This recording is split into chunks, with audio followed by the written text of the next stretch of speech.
Hey Sunrise, it's Andrew here with your small group questions for this week as we dive into Genesis chapter 24.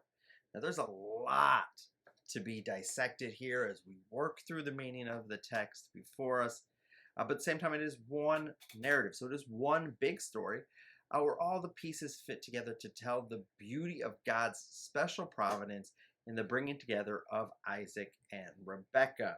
So we now are transitioning into the second of our patriarchs. So we begin to unpack a little bit more detail of Isaac's story. And so it begins here. So it's the conclusion, ultimately, of Abraham's story. It's the last aspect of his work. So what is the significance that we begin to unpack of Abraham's story in this conclusion? What is the significance of Abraham having his servant set an oath that he will not take a wife for Isaac from the people of the land? Why is it important for Isaac to go back to his kindred? What from the text up to this point would make that a significant point to have? And again, how will that influence later generations as we work through Israel's text, specifically, again, original audience, looking at those entering the promised land? Why is this so significant to what God is doing in the big picture? Okay, and as you work through this text, there's clearly a separation. We get to understand Abraham and Isaac probably aren't in the same regions anymore, living in different places. And all these things begin to unpack for us the transition. Time has passed. We are into a new era. And so into these things, we have the sovereignty of God. So the servant goes, and in this, he prays that the steadfast love of God would be revealed to him through God sovereignly bringing a wife to Isaac.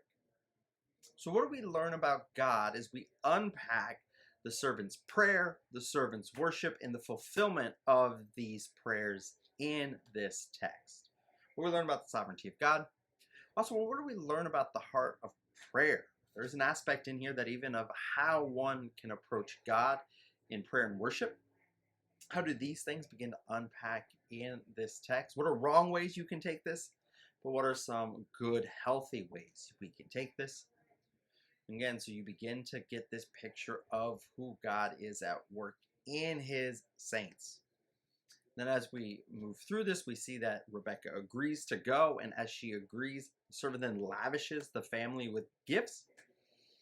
Again, as we think about that, we see this continual blessing of those who bless. So Abraham's family is being blessed with Rebekah, and into that, the family is given many gifts.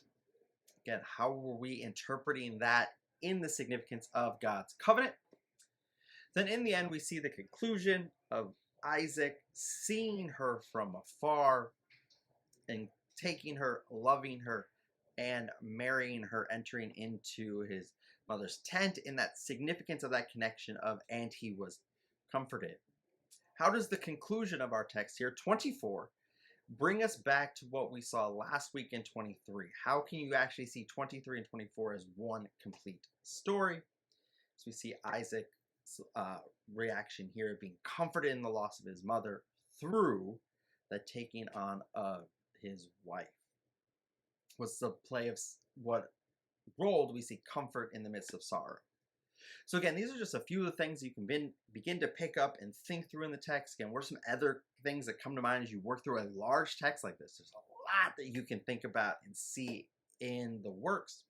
So hopefully you'll spend some time in the text, really unpacking it. Again, hearing the sermon proclaimed on Sunday morning, then working through this in our small groups as we dive into these 67 verses. Hope you have a great week as you learn more through the scriptures. See you Sunday.